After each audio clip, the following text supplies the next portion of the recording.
सबसे पहला इंसानी मून मिशन अपोलो 11, जिसे 20 जुलाई 1969 को अंजाम दिया गया था, जिसमें नील आर्मस्ट्रांग चांद पर कदम रखने वाले सबसे पहले इंसान थे। ये सारी बातें तो हम सब जानते हैं। और 1969 से लेकर 1972 तक इस समय के अंदर कुल 6 अपोलो मिशंस को नासा ने अंजाम दिया और 12 लोग चांद की सतह पर लैंड करने में कामयाब हुए, जिसमें सबसे आखिरी इंसान थे जीन सर्नर।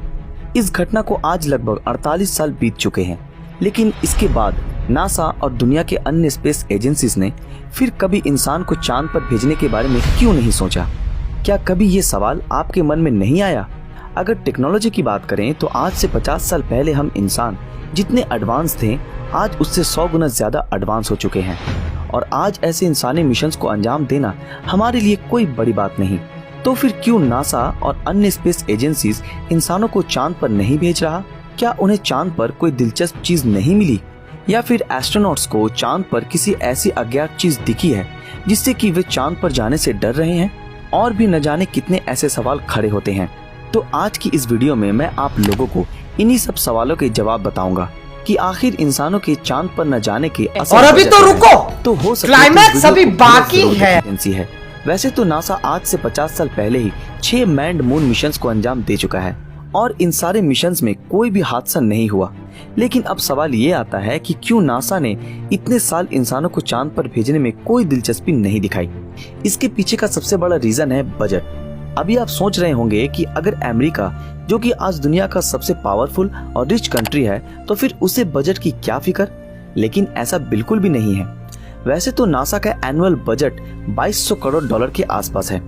अगर अपोलो मिशंस पे किए गए खर्च की बात करें तो कुल 2500 करोड़ डॉलर के आसपास अपोलो के 6 मैन्ड मून मिशंस पे खर्च किए गए थे, जिसकी तुलना अगर हम आज की करेंसी से करें तो वो करीब 20,000 करोड़ डॉलर से भी ज्यादा होगी। ये बात जानकर आपको हैरानी होगी कि 1969 से 1973 तक अपोलो मिशन के दौरान नासा का एनुअल बजट अमेरिकन इकोनॉमी का 4% हुआ करता था, जो आज नीचे आकर 0.5% पहुंच चुका है। अब ये बात तो साफ है कि अमेरिका मून मिशन पर इतना खर्च नहीं करने वाला। उस समय के मून मिशन को अंजाम देने के पीछे सबसे बड़ा हाथ था उस समय के यूएस प्रेसिडेंट केनेडी का, जो पूरी दुनिया के सामने अमेरिका का सर ऊंचा करना चाहते थे और रशिया को स्पेस एक्सप्लोरेशन के रेस में मात देना चाहते थे, और नासा ने ऐसा करके भी दिखाया। हाल ही में डोनाल्ड ट्रंप ने ये कहा कि साल 2024 तक अमेरिका एक बार फिर से मैन्ड मून मिशन को अंजाम देने वाला है। इस वजह से नासा के बजट में 100 करोड़ डॉलर का इजाफा किया गया। लेकिन अभी फिलहाल ऐसा कुछ भी होने की खबर नहीं है। अगर इस बात को ऐसे समझने की कोशिश करें कि हर कंट्री की अपनी अपनी पॉलिटिक्स होती है, जो किसी भी बड़े काम को अंजाम देने में बाधा देते हैं। और सबसे बड़ा रिस्क तो ये है कि अगर ऐसी किसी बड़े प्रोजेक्ट को अंजाम रूलिंग पार्टी दे रही है और ऐसे में ये मिशन असफल हुआ, या फिर इसी दौरान भगवान न करे अगर कोई बुरा हादसा हो गया, तो उनकी पार्टी का तो सर पूरी दुनिया के सामने झुक जाएगा और हो सकता है कि उनकी कुर्सी भी चली जाए। अब चलते हैं रशियन स्पेस एजेंसी यानी रॉसकॉस्मोस। ये बात तो हम सब जानते हैं कि रशिया, जो उस समय सोवियत यूनियन हुआ करता था, उनका भेजा हुआ लूना 2 स्पेसक्राफ्ट दुनिया का सबसे पहला स्पेसक्राफ्ट था जो चांद की सतह पर पहुंचने में कामयाब हुआ था। लेकिन रशिया ने कभी भी इंसानों को चांद पे भेजने की रेस में हिस्सा नहीं लिया। लेकिन ऐसी खबरें भी आती रही हैं कि रशिया ने दुनिया से छुपाकर मैन्ड मून मिशन को अंजाम देने की कोशिश की थी और इस मिशन को अंजाम देने के लिए स्पेसक्राफ्ट का निर्माण भी किया गया था, लेकिन वे असफल रहे। ये खबरें भी आई कि 2030 तक रशिया चांद पे इंसानों को भेजने के मिशन को अंजाम देगा और रशिया चांद के ऑर्बिटरी में एक स्पेस स्टेशन भी स्थापित करने के बारे में सोच रहा है।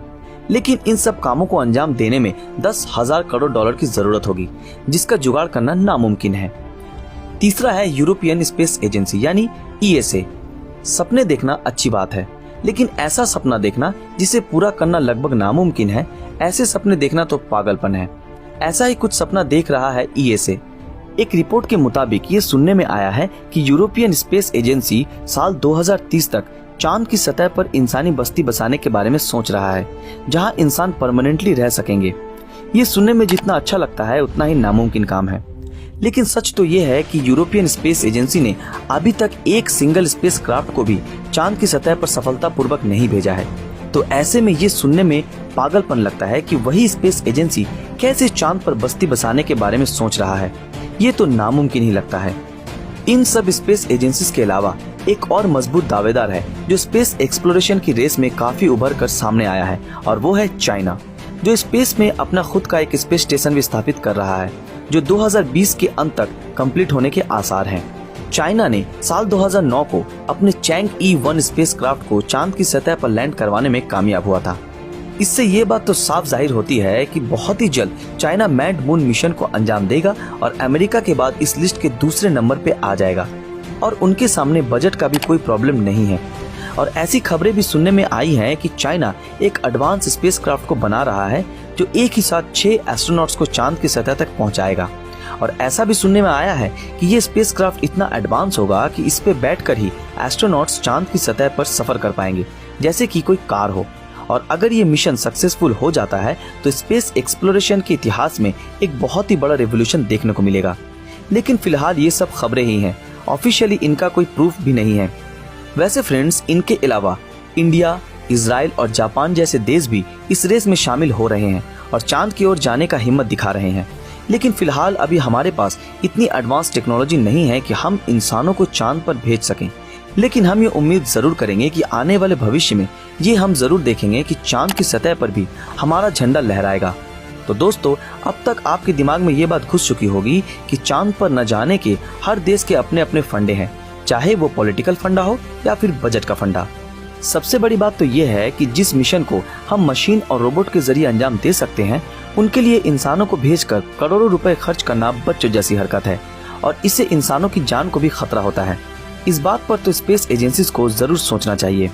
सो फ्रेंड्स, आज के लिए बस इतना ही। आज का हमारा ये वीडियो आप लोगों को कैसा लगा हमें कमेंट में जरूर बताएं। अगर आप लोगों को ये वीडियो पसंद आया तो इस वीडियो को लाइक और ज्यादा से ज्यादा शेयर जरूर करें। अगर आप हमारे इस चैनल स्पाई पीडिया पर नए हैं तो हमारे चैनल को सब्सक्राइब करके बेल आइकन ऑन कर दें। तो फिर मिलते हैं आपके साथ अगले वीडियो में, तब तक के लिए अलविदा।